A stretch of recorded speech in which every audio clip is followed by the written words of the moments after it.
everyone. Hello, everyone. Welcome back to our book club. I am Miss Maka. And I am Mr. Daryl. Today we are going to talk about the absolute classic, Pride and Prejudice. By Jane Austen. But before we start talking about the book itself, let's look at our agenda. Firstly, we will focus on the vocabulary. Then we will talk about the author, Jane Austen. Later, we will talk about the short story of this book, the summary of the book. And there are many characters to talk about, which we will do after that. And then we'll talk about the setting. It's an interesting setting in the 19th century. And then we will look at the main themes that are in the book. Yes, and finally, we will have a conclusion and, of course, give you a homework. I'm looking forward to the homework responses to today's question. Yes, me too. First, we should move on to the vocabulary list of our lesson today. I'm going to pronounce them a few times, give you the definition, and then maybe you, Ms. Maka, can give us the Georgian translation. Yes, of course, surely. I will do. Okay, our first word is favorable. Favorable. This is something that's advantageous or encourages or it seems promising for the future. ხელსაყრელი, კეთილგანწყობილი, სასურველი.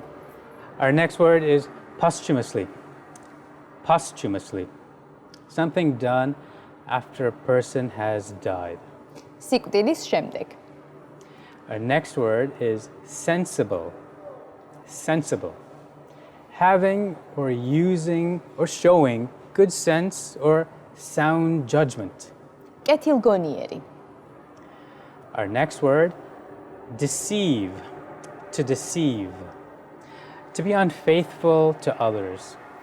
მოტყუება, იმედის გაცრუება.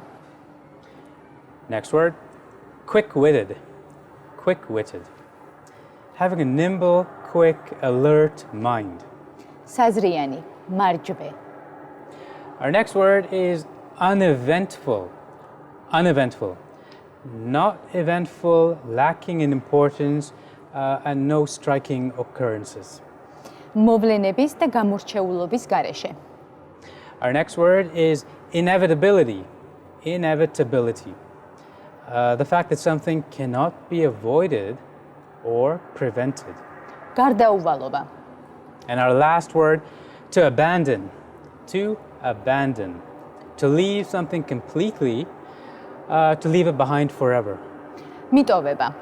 Okay, Mr. Daryl, thank you very much. And now it's time to have a question for our audience from the vocabulary part, of course. With quick-witted, we have an example of a compound adjective. Can you come up with 3 more compound adjectives using the word tempered? If we continue the category of compound adjectives describing personality, 3 common adjectives that I would say are hot-tempered, quick-tempered, and ill-tempered. Yeah, exactly. And actually, these words are quite common in English conversations, right? They're very usual adjectives that we would use to describe a person. Thank you very much. Okay, I think our next question for the audience on vocabulary is, can you give us the noun form and the adjective form of the verb to abandon?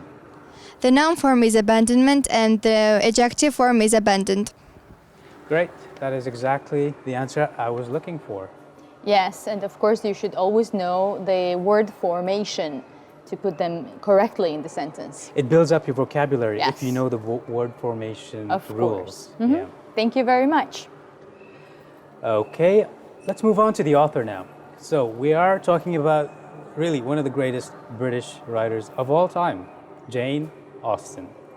She was an English novelist whose books, set amongst the English middle and upper classes, are notable for their wit, social observation, and insights into the lives of 19th century women. So Jane Austen was born in 1775 in village in Hampshire. She was one of the 8 children of a clergyman and grew up in a close-knit family. so close-knit and in a very friendly family. She began writing as a teenager. Her first novel, Sense and Sensibility, appeared in 1811. But today's novel, Pride and Prejudice, was her favorite. She described it as her darling book. But remember, all of her novels were published anonymously. Yeah. In 1816, she suffered from ill health due to Addison disease, probably. She traveled to Winchester for some kind of treatment, but she died in 1817. So two novels, these were Persuasion and Northanger Abbey, were published posthumously, and there was one more novel that was actually left incomplete. Very good, Ms. Maka. I think it's time for a question to the audience now. And our question is this. Do you think that coming from a large family developed her social observation skills? I think the answer is most likely yes, because she had many siblings in time when women didn't travel much or meet many people, yet she still have many chances to observe ordinary people's lives. Okay, that's a great answer. How else were people in that time supposed to meet a wide range of people? Yes, of course, from the acquaintances of their siblings and their own, of course. Relatives. Yes. So, now let's move on to the summary of the book.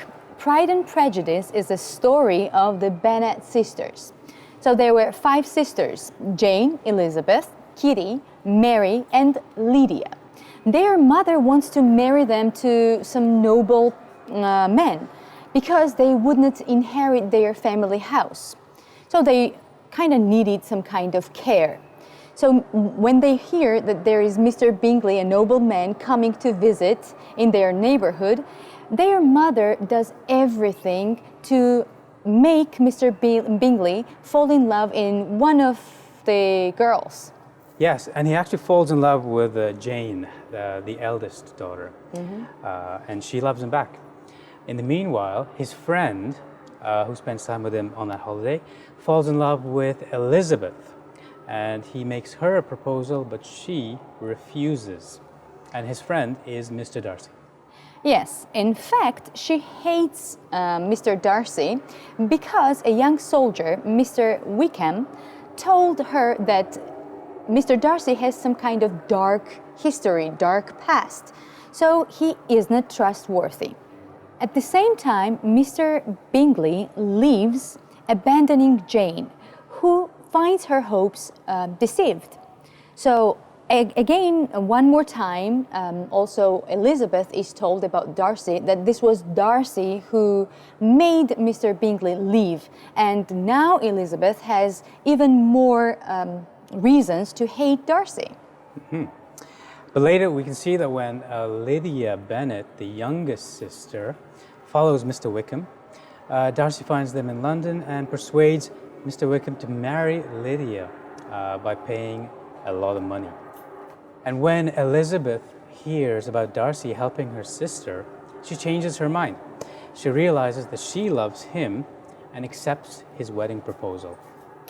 So, we have talked more or less about the love story, but we didn't really speak about the ending of Mr. Bingley's and Jane's love story. Of course, you should read the book to get the answers. How did their love story end? Very good. I think it's time we moved on to the characters. Yes. There are several characters to look at today. We've chosen about 5. And I'll start with Elizabeth Bennet. She is the novel's protagonist. She is the most intelligent and sensible of the 5 sisters. She's well-read, quick-witted, and she's got a sharp tongue. What do I mean by that? She is quick to criticize people, and so she has that for her. But she realizes Mr. Darcy's essential goodness, and that overcomes her initial hatred of him. Yeah, and also we can see that she is kind of a guardian for her sisters, right? the most mature one. Yeah, exactly. So the next one is Jane Bennett, the oldest sister in Bennett's family. So she is more reserved and gentler than Elizabeth. The easy pleasantness with which she and Bingley interact contrasts strikingly with the mutual dislike between Elizabeth and Darcy. Very good. Now, the next sister is Lydia Bennett. She's the youngest sister. She also happens to be the most gossipy, immature, self-involved. And unlike Elizabeth, Lydia flings herself headlong into romance. And she's the one that runs off with Mr. Wickham. Yeah, so that's why we can call her rebellious one. So the next character is Mr. Darcy, a wealthy gentleman, the master of Pemberley. Though Darcy is an intelligent man and he's quite honest, he still has some kind of problem. This is his excess of pride that causes him to look down on his inferiors. Over the course of the novel, we can see that Darcy falls in love with Elizabeth, and actually he kind of changes his character. So a change in the character, that's good. Yeah. We have, last of all, Charles Bingley. Charles Bingley. It's Mr. Darcy's very wealthy friend, and it was Mr. Bingley's purchase of the mansion at Netherfield, the house that's near the Bennets, that serves as the main impetus for the novel. He's character-wise, he's genial, he's well-intentioned, he's easygoing as well, and it contrasts sharply with Darcy. He's blissfully uncaring about class differences. Yep, so I really like Mr. Bingley's character, to be honest. Yeah. So now it's time for our question. So as we know, there are some typical character traits that birth order influences. Do you think that Bennet sisters reflect this? I think they do. Jane, the oldest sister, is responsible and calm. Elizabeth is peacemaker, and youngest sister Lydia is rebellious and spoiled. What a great answer. Yeah. And I think a lot of families follow that pattern. The oldest, the middle, and the younger child. Yeah, and exactly that's how we know the character traits based on birth order. Very often. Not always, but very often. Very often, of course. We have another question based on our character discussion. Of the two men we spoke about, Mr. Darcy and Mr. Bingley, who would fit in as a modern man better? I think Mr. Bingley would fit in better as a modern man because he's more liberal and quite easygoing. Most of the people in his era were concerned about class differences. He didn't care. Wow, that's a great answer. There we have Jane Austen showing us a modern man. Yes, and I think that's why I chose Mr. Bingley as the best character from the book. I agree. Okay, let's move on to a quick look at the setting of this book. Now, as we know, Pride and Prejudice is set in England at some point in the late 1700s and the early 1800s. It's not precisely clear where, but from some clues we can guess it's around the Napoleonic War period, so around that time. And we presume by about 1813. The action moves between different locations of England, including Brighton, London, the counties of Hertfordshire, Derbyshire, and Kent. But there is little detailed information about the geographic locations given in the book. Connected to that point, we should remember that these characters couldn't travel very far. Their range of travel was quite limited. So that gave rise to the phenomenon of small parties, close friends, and that was the entire circle of someone at that time. Yes, and Austen implies the intense psychological drama that we can still unfold even within a small, seemingly uneventful world. I guess that's true. In any circle of friends, you probably, no matter how small, there's a lot of drama that goes on. Yeah, but no more drama. Let's go quickly to our question, right? Okay. Okay, we'll see. So the we have mentioned that the setting of the novel puts the characters in an uneventful world. What does this mean to you?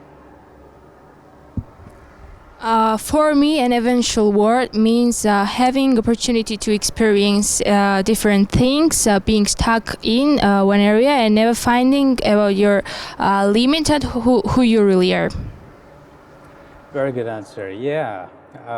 When something's uneventful, you've really got to make the best of it. You maybe have to do something from yourself to make it interesting. Yeah, exactly. So now let's look at the main themes of the book. The first main theme that we would like to focus on is reputation. Pride and Prejudice depicts a society in which a woman's reputation is of the utmost importance. A woman is expected to behave in certain ways, and stepping outside the social norms makes her vulnerable to be ignored. There are two examples I can provide to that. The first time is when Elizabeth first comes to Netherfield and arrives with muddy skirts, shocking the neighbors and everyone there. In other points, the ill-mannered Mrs. Bennett, her bad behavior, gives her a bad reputation, and people start judging her from elsewhere. Yeah. When Lydia starts living with Wickham, the author treats reputation as a very serious matter. By becoming Wickham's lover without some kind of benefits of marriage, Lydia clearly places herself outside the social norms. Good point. Yeah.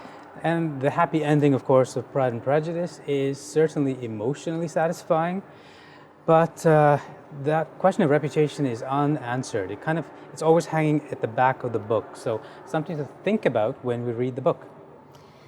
Yes, and now what about the second main theme? This is family. Family is the integral theme of the novel. All of the characters operate within the networks of the family, so connections that shape their decisions and their perspectives. For the female characters in particular, family affects everything that they do. It's the business of Mrs. Bennett to get her daughters married. And it's because of that many of the plots and plans start in the book. Yeah. While male characters like Mr. Darcy and Mr. Bingley, they have, of course, much more independence, like financial independence and social independence. They still rely on the judgment and opinions of female family members. Now, individuals are judged according to the behavior of family members. And the theme of family shows that individuals never totally lead autonomous lives, independent lives in this era, in this Jane Austen world. And individual actions always have communal implications. Yes, so we can clearly see in this novel how important the family is for each individual. I think it's time for a question for our audience. Now, the famous first line of the book is, "It's a truth universally acknowledged that a single man in possession of a good fortune must be in want of a wife." Think about that. Is it still true today? Nowadays, it's not true anymore because some people decide not to get married and choose to focus more on their career. Yeah, I totally agree because I have so many friends focusing on career only. So it's true. Good answer. Thank you very much. Okay, I think it is time to wrap up everything today. Yes, of course, from the beginning of the program, we talked about the author, Jane Austen. And then we had a look at the summary of the book. It's about the Bennett sisters and their complicated love marriages. Then we talked about the characters. I would, of course, focus on the main ones. These were Jane and Elizabeth, and Mr. Darcy and Mr. Bingley. And remember, the setting of the book is probably the late 1700s and early 1800s. It's not specific where. and England, of course. Yes, and then we talked about the main themes, the reputation and especially the reputation of women, and about the family, the importance of the families in our lives. Very good. Okay, let's start once more with the word list of today. Let's start with favorable. ხელსაყრელი, კეთილგანწყობილი, სასურველი. Posthumously. სიკვდილის შემდეგ. Sensible. კეთილგონიერი. Deceive. მოტყუება. Quick-witted. საზრიანი, მარჯვე. Uneventful. მოვლენების და გამორჩეულობის გარეშე. Inevitability. გარდაუვალობა. To abandon. მიტოვება. Okay, there it is. Yeah, and now this is the time for the homework for our TV audience. Okay, we would like this question to be answered. Imagine your friend is going to marry someone without love.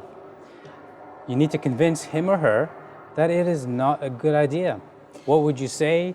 What arguments would you give? წარმოიდგინეთ, რომ თქვენი მეგობარი აპირებს დაქორწინდეს სიყვარულის გარეშე. თქვენ კი უნდა გადააფიქრებინოთ, რას ეტყოდით, რით დაუსაბუთებდით თქვენს მოსაზრებას. We'd like the answers to be sent to the address on the screen. დავალებები გამოგვიგზავნეთ ეკრანზე მითითებულ მისამართზე. Well, Ms. Maka, I think it's been a great discussion with our audience and with our probably TV audience answers. Yeah, we are probably lost in some kind of love triangles and love stories, but it was really nice to discuss this topic with you. I really enjoyed it. Yeah, and the theme of family is what stuck with me. Okay, yes, it was also interesting. So I guess that's it for today. Thank you very much for watching and see you next week. Have a great week and goodbye. Goodbye.